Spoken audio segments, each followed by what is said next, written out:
سامنے صوفے پر بیٹھے ہارون کی مدھم سی سرگوشی پر وہ چوکی، مگر یکسر انجان بنی اپنے ہاتھوں کی لکیروں کو دیکھتی رہی۔ اپنے نام کی پکار سن کر امارہ نے پہلو میں بیٹھے زوج پر ایک میٹھی نگاہ ڈالی اور آنکھوں ہی آنکھوں میں پوچھا، کیا ہوا ہارون؟ آپ نے لڑکی سے اس کا نام نہیں پوچھا؟ ہارون نے سنجیدگی سے یاد دہانی کرائی تھی۔ نہیں، ہاں میں بس پوچھنے ہی والی تھی، مگر آپ نے درمیان میں مداخلت کر کے سلسلہ گفتگو جڑنے سے پہلے ہی توڑ دیا۔ ان کی یاد دلانے پر وہ نرم گو انداز میں کہتی اسے مسکرانے پر مجبور کر گئیں۔ ٹھیک ہے تو پوچھیں، میں اب درمیان میں مداخلہ نہیں کروں گا، ہارون نے روٹھے لہجے میں طنز کیا۔ اچھا ناراض تو نہ ہو، میں نے تو بس مذاق کیا تھا، امارہ مسکرائی۔ مذاق مذاق میں مورد الزام؟ ہارون نے شکوہ کنہ نظروں سے امارہ کو دیکھا۔ دونوں نفوس کی آپس میں کچھ پچر جاری تھی اور وہ سانس روک کے بیٹھی نہ چاہتے ہوئے بھی ان شوہر بیوی کی باتیں سننے لگی۔ یکدم سے لبوں پر مدھم سی مسکان سجائے وہ دونوں اس کی طرف متوجہ ہوئے تھے۔ وسمہ فاروق نام ہے میرا۔ ان کے پوچھنے سے قبل ہی لڑکی نے اپنا تعارف کروایا۔ میرا نام امارہ ہے اور یہ میرے شوہر ہیں ہارون۔ ہمارا ایک 5 سال کا بیٹا ہے بسام، کمرے میں سو رہا ہے۔ ہاتھ سے پہلو میں بیٹھے شخص کا اشارہ کرتی وہ وسمہ کی جلد بازی پر مسکراتے ہوئے متعارف کروا گئی۔ ماشاء اللہ، کیا آپ دونوں مجھ سے یہ نہیں پوچھیں گے کہ رات کے اس پہر میں اس سنسان علاقے میں تنہا کیا کر رہی تھی؟ انہیں ایک بار پھر خاموشی اختیار کرتے دیکھ کر وہ خود ہی متوجہ کر گئی۔ نہیں، انہوں نے فوراً سے سر نفی میں ہلایا۔ مگر کیوں؟ وسمہ نے حیرانگی ظاہر کی۔ یہ سوال پوچھنا تو ان دونوں کا حق بنتا تھا، کیونکہ اللہ تعالیٰ نے اگر اس راز کو ہم سے مخفی رکھا ہے تو ضرور اس میں قدرت کی کوئی مصلحت پوشیدہ ہوگی۔ نظریں اٹھا کر انہوں نے ایک نظر وسمہ پر ڈالی، جو شرمندگی سے سر جھکائے بیٹھی مسلسل انگلیاں پھوڑ رہی تھی۔ آپ کے کپڑے میلے ہو گئے ہیں، آئیں میں آپ کو باتھ روم دکھا دیتی ہوں، بدل کر فریش ہو جائیں۔ اسے نادم سا بیٹھے دیکھ کر امارہ کہتی اٹھی اور اپنے کمرے میں اس کے لیے کپڑے لانے چلی گئیں۔ وہ ڈبڈبائی نظروں سے ان کی پشت کو دیکھتی ہوئے اپنی جگہ سے اٹھی اور ان کی تقلید میں لاؤنج سے نکل کر لیونگ روم میں آئی۔ وسمہ کھڑی امارہ کے کمرے سے باہر آنے کا انتظار کر رہی تھی جب یکایک فضا میں بادل گرجنے اور بارش برسنے کی آوازیں بلند ہوئیں۔ چونکہ یہ گھر ہر طرف سے بند تھا تو بجلی کی چمک اندر تک رسائی حاصل نہیں کر پائی تھی، مگر بادلوں کی گڑ گڑاہٹ نے تمام اعصاب میں زلزلہ خیز ارتعاش پیدا کیا تھا۔ آج سے قبل اسے بادل گرجنے پر اتنا ڈر نہیں لگا تھا جتنا آج لگ رہا تھا، کیونکہ اس سے پہلے وہ اللہ اور اس کی ذات سے بے خبر ہی جی رہی تھی۔ آج جب سر سے والدین نے ہاتھ ہٹایا تو اسے رب یاد آیا تھا، جسے وہ دنیا کی رنگینیوں میں الجھ کر فراموش ہی تو کر بیٹھی تھی۔ یہ لو، تمہیں یہ آ جائے گا۔ امارہ کمرے سے باہر نکلی اور اس کی طرف ایک سیاہ و سرخ رنگ کا لباس بڑھایا۔ وسمہ نے خاموشی سے اسے تھاما۔ ادھر آ جاؤ وسمہ، اسے اپنے پیچھے آنے کا اشارہ کرتی وہ سب سے آخر والے کمرے کی طرف بڑھی تھیں۔ خوف زدہ سی وسمہ چھوٹے چھوٹے قدم اٹھاتی ان کے بتائے گئے باتھ روم میں داخل ہوئی۔ اندر جانے سے پہلے اس نے اپنا موبائل فون امارہ کو دے دیا تھا۔ جب وہ لباس تبدیل کر کے باہر آئی تو دونوں شوہر بیوی کو لیونگ روم میں اپنا منتظر پایا۔ بے ساختہ انہیں دیکھ کر وسمہ کو اپنے بھائی بھابھی یاد آئے تھے۔ تمہیں اپنے بھائی کی عزت سے کھیلتے ہوئے شرم نہ آئی وسمہ؟ چند گھنٹے قبل بھابھی کا کہا گیا تلخ جملہ سماعت میں پگھلے شیشے کی طرح چبھا تھا۔ وسمہ کن خیالوں میں کھو گئی؟ اسے ساکت تصویر بنے دیکھ کر امارہ نے رسانیہ سے آواز دی۔ کہیں نہیں آپی، بس آپ دونوں کو دیکھ کر کوئی یاد آ گیا۔ امارہ کی نرم لہجے میں دی گئی پکار اسے ہوش کی دنیا میں کھینچ لائی۔ وہ لبوں پر مصنوعی مسکراہٹ سجائے ان کی طرف آئی اور سامنے والے صوفے پر جا کر بیٹھی، ورنہ دل کس اذیت سے گزر رہا تھا بیان کرنا مشکل تھا۔ آپی، کیا مجھے ایک گلاس پانی مل سکتا ہے؟ وسمہ نے جھجکتے ہوئے کہا۔ ضرور، ویسے میں نے تمہارے لیے کھانا گرم کر دیا ہے، آؤ کھا لو، پھر نماز پڑھ لینا، تمہیں یقیناً بھوک لگی ہوگی۔ اور بھوکے پیٹ عبادت نہیں کرتے ہیں۔ اس کے کہنے کے اگلے پل وہ اپنی جگہ سے اٹھیں اور کچن میں چلی گئیں۔ تیز تیز ہاتھ چلانے کے ساتھ وہ اسے وقفے سے نیک نصیحتیں بھی کر رہی تھیں۔ بسمہ ان کی ہر بات پر سر اسبات میں ہلاتی تھوڑی دیر بعد جا کر کاؤنٹر کے پاس رکھی 3 کرسیوں میں سے ایک کھینچ کر بیٹھ گئی۔ میلوں پیدل سفر کرنے کے باعث بھوک پیاس سب ہی شدت سے لگی ہوئی تھی۔ ہلکی پھلکی گپ شپ کے دوران وہ ڈنر کرنے لگی۔ تھوڑی دیر بعد وہ کھانے سے فارغ ہو کر امارہ کے بتائے گئے روم میں چلی گئی، جبکہ اس کے چلے جانے کے بعد وہ دونوں شوہر اور بیوی کافی دیر تک اس کے متعلق گفتگو کرتے رہے۔ بسمہ کا سیل فون ایک سمت میز پر یوں ہی رکھا ہوا تھا۔ کمرے میں آنے کے بعد بسمہ نے بیٹھ کے پہانے پر تہہ کر کے رکھا مسلح اٹھایا، جو ابھی تھوڑی دیر قبل امارہ رکھ کر گئی تھیں، اور فرش پر پھیلا کر نماز عشاء ادا کرنے لگی۔ اس کو آج سے قبل کبھی عشاء کی نماز پڑھنے کا خیال نہ آیا تھا۔ والدین نے ہمیشہ تاکید کی کہ نماز پڑھ کر سونا، مگر وہ ان کی باتوں کو سنا انسنا کر دیتی تھی۔ آج اسے احساس ہوا کہ وہ کتنا غلط کرتی تھی۔ اشک انفعال پلکوں کی باڑ پھلانگ کر رخسار پر گرا تھا۔ احساس ندامت بڑا جان لیوا ہوتا ہے، انسان کو اندر ہی اندر دیمک کی طرح کھاتا جاتا ہے۔ ایک ایک رکوع اور سجدے سے بسمہ کے دل میں سکون اترتا چلا گیا، کیونکہ آج اس نے اپنا قیمتی وقت غلط کاموں میں استعمال کرنے کے بجائے اللہ کی عبادت میں گزارا تھا۔ زندگی میں پہلی دفعہ اس نے وقت کا صحیح استعمال کیا تھا۔ نہ جانے کتنی دیر وہ یوں ہی رب کے حضور میں بیٹھی اپنے گناہوں کی توبہ کرتی رہی، جب اس پر نیند حملہ آور ہوئی اور وہ وہیں مصلے پر روتے روتے سمٹ کر سو گئی۔ رات 8:20۔ مجھ کو اتنا بتائے کوئی، کیسے تجھ سے دل نہ لگائے کوئی، ربا نے تجھ کو بنانے میں کر دی ہے حسن کی خالی تجوریاں۔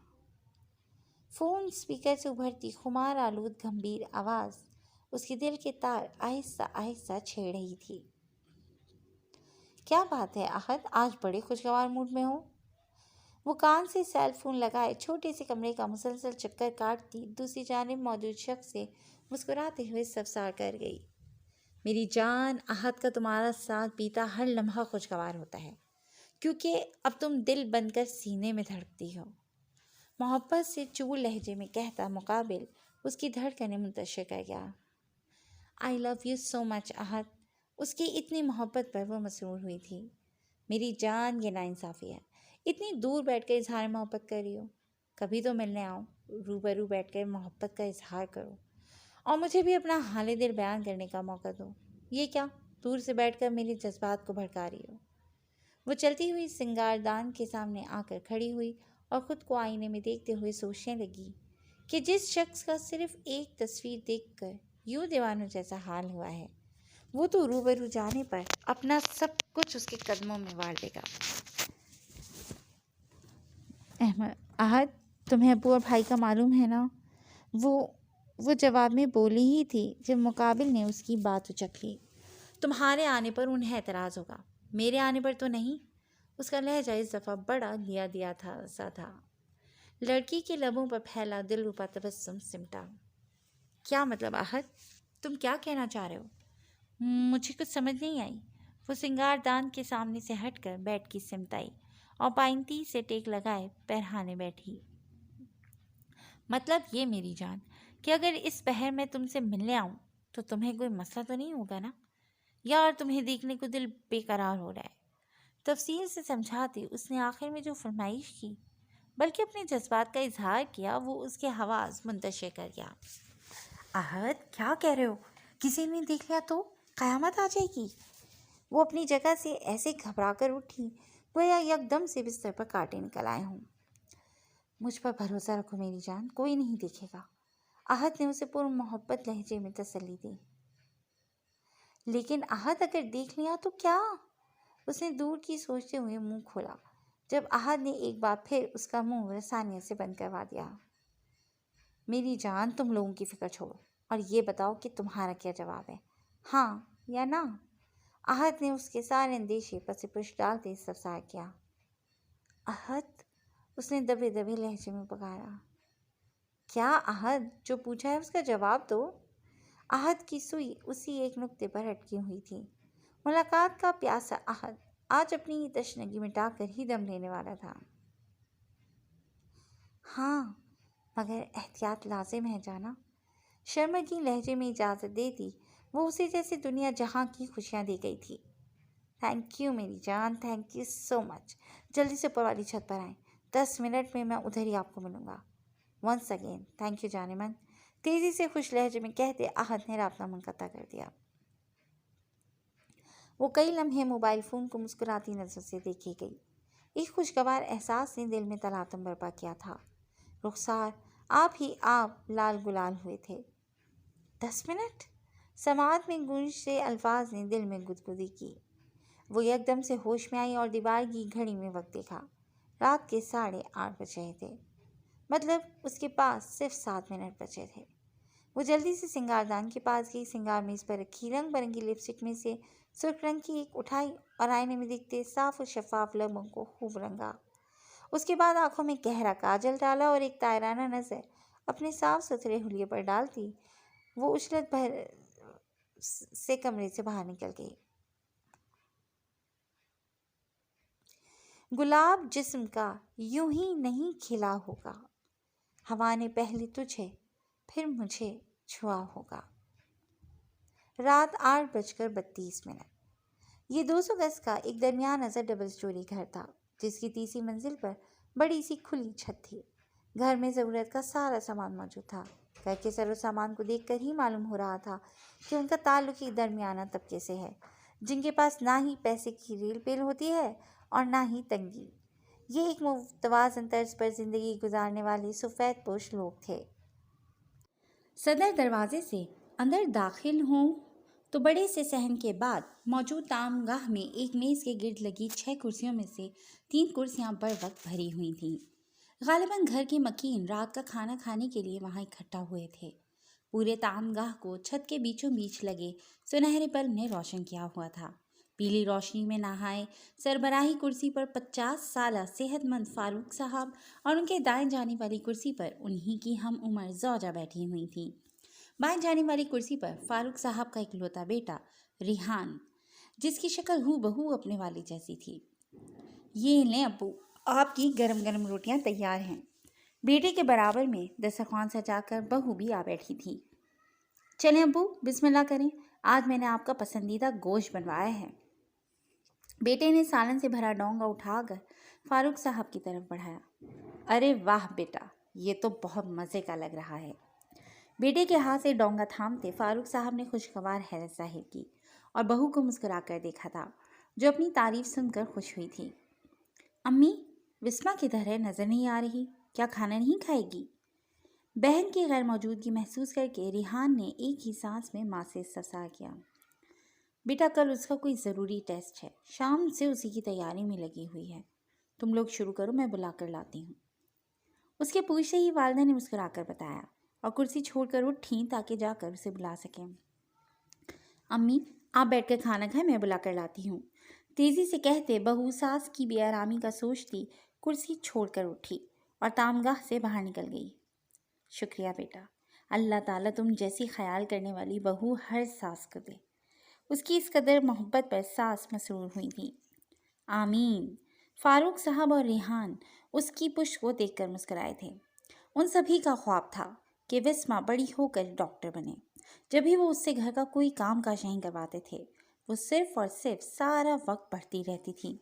انہوں نے اس کی پڑھائی کے لیے ساری چیزیں، موبائل، لیپ ٹاپ، کمپیوٹر مہیا کی تھیں تاکہ اسے کسی چیز کی کمی محسوس نہ ہو، وہ آرام سے اپنا پڑھ سکے، ان کے خوابوں کو پایۂ تکمیل تک پہنچا سکے۔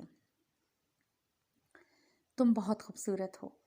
وہ سیڑھیاں چڑھ کر جب اوپر آئی تو کان میں یہ جملہ پڑا۔ وہ اچنبھت ہوئی۔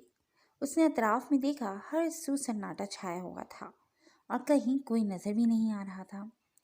البتہ آہستہ آہستہ نیچے بیٹھے کھانا کھاتے باپ بیٹے کی خوش آوازیں آ رہی تھیں۔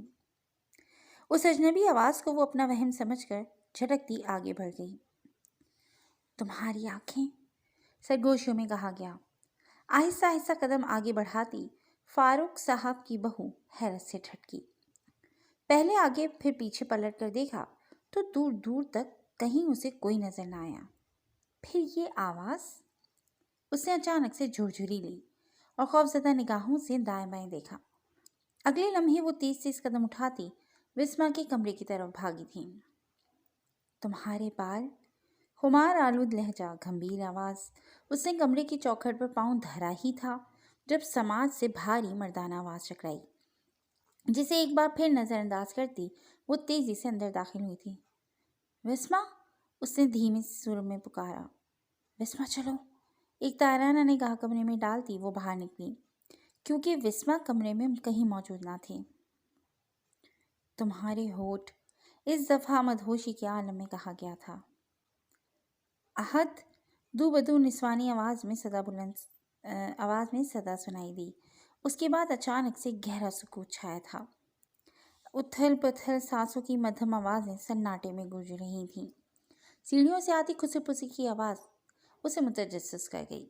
وہ اپنا خوف دل میں دباتی تجسس کے ہاتھوں مجبور ہو کر اوپری سیڑھیوں کی سمت بڑھی تھی۔ وسما، سامنے کا عجیب و غریب منظر دیکھ کر اس کے منہ سے ایک زوردار چیخ نکلی جو پورے فاروقی منزل کو ہلا کر رہ گئی۔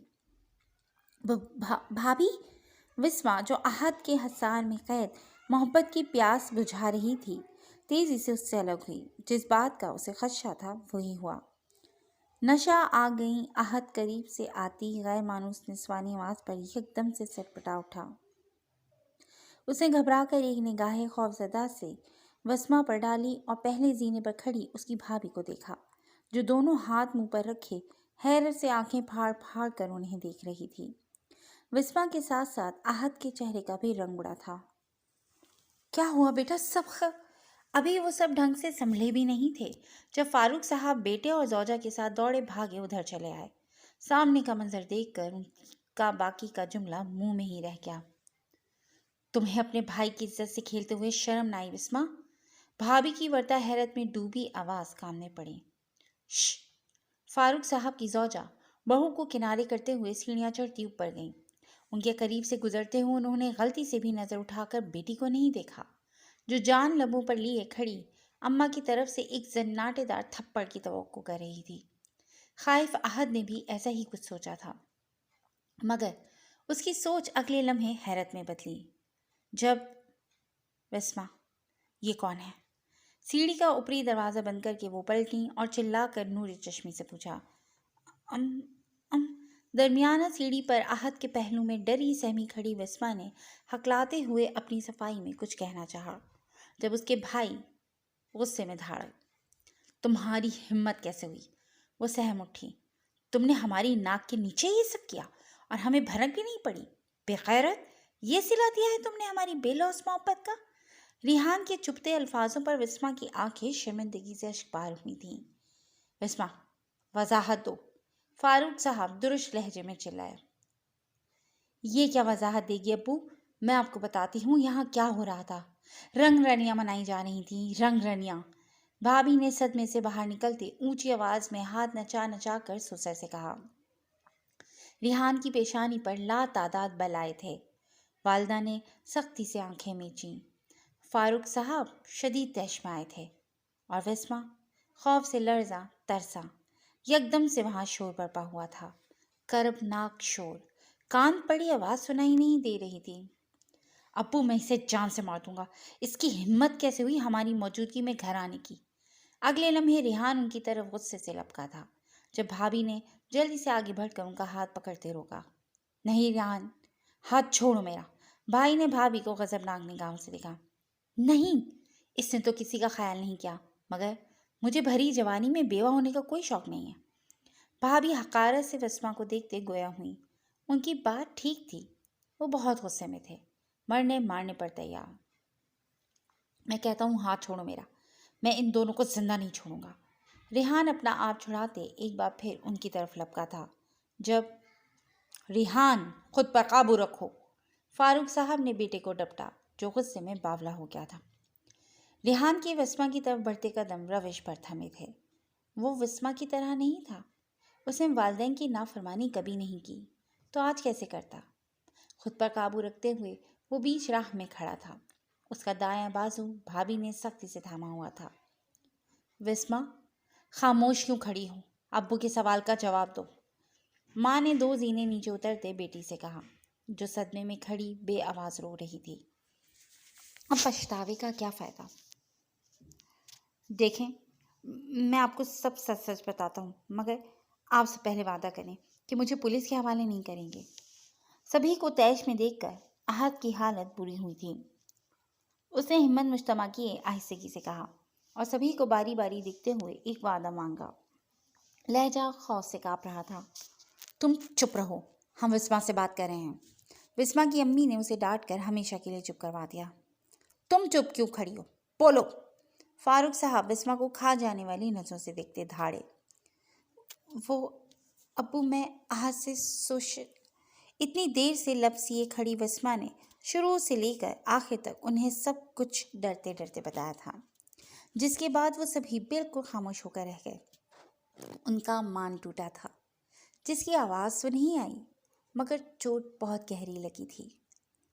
نامحرم مرد سے گفت و شنید کر کے تم نے باپ اور بھائی کی عزت خاک میں ملا دی، معاشرے میں انہیں سر اٹھا کر چلنے کے قابل نہیں چھوڑا۔ تف وسما، چند پل کی خوشیوں کے لیے تم نے ہماری عزت کے ساتھ ساتھ اپنی عاقبت خراب کر دی۔ اماں کی بے بس آواز اسے شرمندگی کے دلدل میں ڈبو گئی۔ نکل جاؤ، نکل جاؤ اپنے اس عاشق کے ساتھ میرے گھر سے، بے حیا! ابا کی آواز اسے کھائی سے آتی محسوس ہوئی۔ اس نے چہرہ موڑ کر ڈبڈبائی آنکھوں سے احد کو دیکھا۔ اس کا چہرہ بالکل سپاٹ تھا۔ چلی جاؤ، اس سے پہلے کہ میں تمہیں اور تمہارے عاشق کو دھکے مار کر یہاں سے نکالوں۔ وسما کے قدم جیسے فرش سے چپک گئے تھے۔ اس کی لاکھ کوشش کے باوجود آگے نہیں بڑھ پا رہے تھے۔ ذہن بالکل معاف ہو گیا تھا۔ احد نے اس کا ہاتھ تھاما اور ایک ایک سیڑھی اترتے بیرونی سمت کا رخ کیا تھا۔ کسی نے بھی اسے روکنے کی کوشش نہ کی۔ سبھی اپنی اپنی جگہ رنجیتا سے کھڑے بے آواز ماتم کر رہے تھے۔ وسما تو جیسے پتھر کی ہو گئی تھی۔ آنکھوں سے آنسو تواتر بہے جا رہے تھے۔ لب ہولے ہولے گڑ گڑا رہے تھے، معافی مانگ رہے تھے، مگر اس کی کوئی التجا، کوئی عذر معذرت کام نہ آئی۔ سماعت میں ہوتی باز گشت اس کا دل چیر رہی تھی۔ اسے احد جہاں لے جا رہا تھا وہ اس کے ساتھ بس کھینچی چلی جا رہی تھی۔ اب مجھے تمہاری ضرورت نہیں رہی۔ احد نے گھر سے کچھ دور آ کر اس کا ہاتھ اچانک سے چھوڑا۔ کیا مطلب احد؟ وہ جیسے ہوش میں آئی۔ اس نے تڑپ کر اسے صفامیہ نظروں سے دیکھا۔ مطلب یہ جانے من کہ مجھے گھر سے باہر نکلنے کے لیے تمہاری ضرورت تھی، جو کہ پوری ہو گئی، تو اب میں اپنے گھر جا رہا ہوں، تھک گیا ہوں، بہت نیند آ رہی ہے۔ اس نے وسما کو بے باکی سے دیکھتے آنکھ ماری۔ ویسے تمہارے ابو اور بھائی نے کمال ضبط کا مظاہرہ کیا، ایک بھی تھپڑ نہیں مارا۔ مجھے لگا کہ وہ جان سے مارے نہ مارے ہاتھ پیر تو توڑ ہی دیں گے۔ احد کا یہ لوفرانہ انداز اس کے لیے بالکل نیا تھا۔ وہ حیرت سے کئی لمحے اسے تکیے گئی۔ آخر میں احد کا فلک شگاف کہہ کا فضا میں گونجا تھا۔ این اسی پل ٹپ ٹپ وسما کی آنکھیں برسی تھیں۔ تم تو مجھ سے بہت محبت کرتے تھے احد، اس نے رندھے لہجے میں احد کی یاد دہانی کرائی۔ صبح و شام یہ جملہ نہ جانے کتنی دفعہ احد نے اس سے کہا تھا، جس کے چھلاوے میں آ کر وہ اپنے والدین کی محبت بھول بیٹھی تھی، اپنا سب کچھ اس پر وار دیا جس سے اس کا کوئی رشتہ نہ تھا۔ بالکل، احد نے تمسخر سے ہنس سے اقرار کیا، تو وسما کے دل کو لمحے بھر کے لیے سکون سا آیا تھا۔ وہ مقابل کا مفہوم سمجھے بغیر نم آنکھوں سنگ اسے دیکھ کر مسکرائی تھی۔ تو مجھے اکیلا چھوڑ کر کہاں جا رہے ہو احد؟ چلو ہم نکاح کر لیتے ہیں، پھر تمہارے… کیا کہا؟ نکاح؟ وہ بھی تم سے؟ ارے جو لڑکی اپنے والدین کی وفادار نہ ہو سکی وہ میری کیا ہوگی؟ منہ دھو کر رکھو وسما بی بی، اور میری طرف سے بھاڑ میں جاؤ، کیونکہ تم جیسی لڑکیاں وقت گزارنے کے لیے ہوتی ہیں، بیوی بنانے کے لیے نہیں۔ رومانس کرنے کے لیے مرد آپ کو بہت ملیں گے، مگر جہاں بات نکاح کی آئے گی وہ بھاگ جائیں گے، ایسے جیسے مسجد سے شیطان بھاگتا ہے۔ وہ بھی اس ہاتھ کو چھوڑ کر بھاگا تھا جسے کبھی پیار کا چھلاوا دے کر اس نے تھاما تھا۔ اب وسما کو احساس ہو رہا تھا کہ اس نے کتنی بڑی غلطی کر دی، اپنوں کے ساتھ دھوکہ دہی کی، ان کی عزت، مان، رتبہ، سب کچھ ایک نامحرم کے چکر میں پڑ کر خاک آلود کر دیا۔ وسما کی طرح ہر لڑکی کو یہ سوچنے کی ضرورت ہے کہ کیا ہمیں دنیا میں اسی لیے بھیجا گیا ہے؟ ہمارا مقصد تو کچھ اور ہے، اور ہم اپنے اصل مقصد کو چھوڑ کر بے مقصد کام کرنے میں مشغول ہیں، جو ہمارے ساتھ ساتھ والدین کی بھی ذلت اور رسوائی کا سامان ہے۔ لوگ کہتے ہیں کہ وہ کام کریں جس سے آپ کو خوشی ملتی ہے، اور ہم اس جملے کا اپنے طریقے سے مطلب اخذ کر کے شیطانی وسوسے میں پڑھ کر چند پل کی خوشی حاصل کرنے کے لیے اپنی عزت و آبرو کو کھو بیٹھتے ہیں۔ وقت کا صحیح استعمال کرنا سیکھیں، کیونکہ بیتا ہوا وقت اور کھوئی ہوئی عزت کبھی لوٹ کر نہیں آتی۔ اگلی صبح 7 بجے۔ آپی، وسما آپی، اٹھیں، ماما بلا رہی ہیں۔ آپی جلدی اٹھیں، آپ کے لیے ماما نے سرپرائز پلان کیا ہے اور آپ سو رہی ہیں۔ اسے کندھے سے جھنجھوڑتا 7 سالہ گول مٹول سا بچہ آوازیں دے کر اٹھا رہا تھا، پر وہ سالوں بعد اتنے سکون کی نیند سوئی کہ ارد گرد کا ہوش بھلا بیٹھی۔ بسام، تم نے آپی کو اٹھا دیا؟ ابھی وہ بچہ اسے اٹھانے میں ہلکان ہوا تھا جب باہر سے آوازیں دیتی امارہ کمرے میں داخل ہوئیں۔ نہیں اٹھ رہی۔ انہیں دیکھ کر بچے نے مایوسی کا اظہار کیا۔ کوئی بات نہیں بیٹا، آپ نے اپنی کوشش کی، مجھے خوشی ہوئی، اب میں کوشش کر کے دیکھتی ہوں، امارہ نے شفیق لہجے میں کہا تو بچہ لبوں پر معصوم مسکان سجائے تیزی سے سر اس بات میں ہلا گیا۔ وسما، اٹھو، دیکھو تم سے ملنے کون آیا ہے۔ اس کے پاس ہی وہ فرش پر گھٹنوں کے بل بیٹھی اور اس کے سر پر ہاتھ رکھا۔ اٹھ رہی ہوں امی۔ امارہ کی مسلسل نرمی سے سر پر ہاتھ پھیرنے پر وہ ہلکا سا کسمسائی تھی۔ وسما، اٹھ جاؤ، 8 بج گئے ہیں۔ شفقت سے لبریز لہجے میں دی گئی پکار پر وہ چونکی، ہلکی سی آنکھیں کھول کر غائب دماغی سے اطراف میں دیکھا، مگر اگلے پل خود کو اجنبیوں کے گھر میں پا کر اسے بہت مایوسی ہوئی۔ وہ پٹاخ سے اٹھ بیٹھی، آنکھیں پرنم ہوئیں، یکدم سے گلے میں آنسوں کا گولا اٹکا تھا۔ جلدی سے باہر آؤ، تمہیں کسی سے ملوانا ہے، امارہ مسکراتے ہوئے بولی اور اٹھ کر باہر نکل آئیں۔ آپ ہی جلدی سے باہر چلیں۔ گہرے خیالوں میں گم وسما کا ہاتھ بچہ پکڑ کر کھینچتے ہوئے باہر چلنے کے لیے بزد ہوا۔ چلیں چلتے ہیں۔ وہ پیار سے اس کے پھولے پھولے گال کھینچتی ہوئی اٹھی اور مسلح تہہ کر کے سلیقے سے سرہانے رکھا اور اس کی ننھی منی سی انگلی تھامے باہر نکل گئی، جہاں وقت تبدیل ہونے کے ساتھ اس کی قسمت بھی بدلی تھی۔ وقت پیدا کرنے والے کو وقت دے کر دیکھو، وہ تمہارا وقت بدل دے گا۔ لیونگ روم کا منظر دیکھ کر بے ساختہ اس سے رات والا امارہ کا کہا گیا جملہ یاد آیا۔ سامنے کا منظر دیکھ کر اسے اپنی آنکھوں پر یقین نہ آیا تھا۔ اس نے زور زور سے آنکھیں مسلیں اور دوبارہ دیکھا۔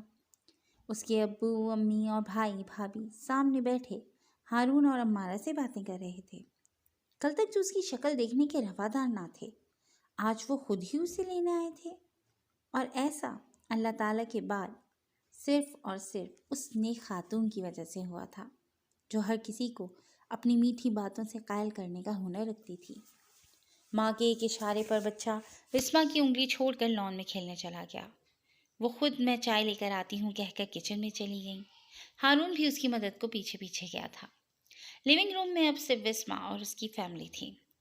سیاہ رنگ کے سادہ سے گھٹنوں تک آتے انارکلی میں ملبوس، بالوں کو جوڑے کی شکل میں پن سے قید کیے، بائیں شانے پر سرخ رنگ کا پشمینہ دوپٹہ ڈالے، وہ آنسوں سے لبریز آنکھیں اپنوں پر ٹکائے کھڑی تھی، جب ہچکیوں کے دوران اس کے شانے پر رکھا دوپٹہ سرک کر زمین بوس ہوا تھا۔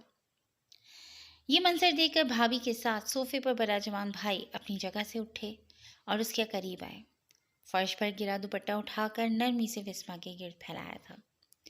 وہ جو اتنی دیر سے خود پر ضبط کیے کھڑی تھی، ان کی ذرا سی توجہ پر پگھلی اور یکدم سے تڑپ کر ان کے سینے سے جا لگی۔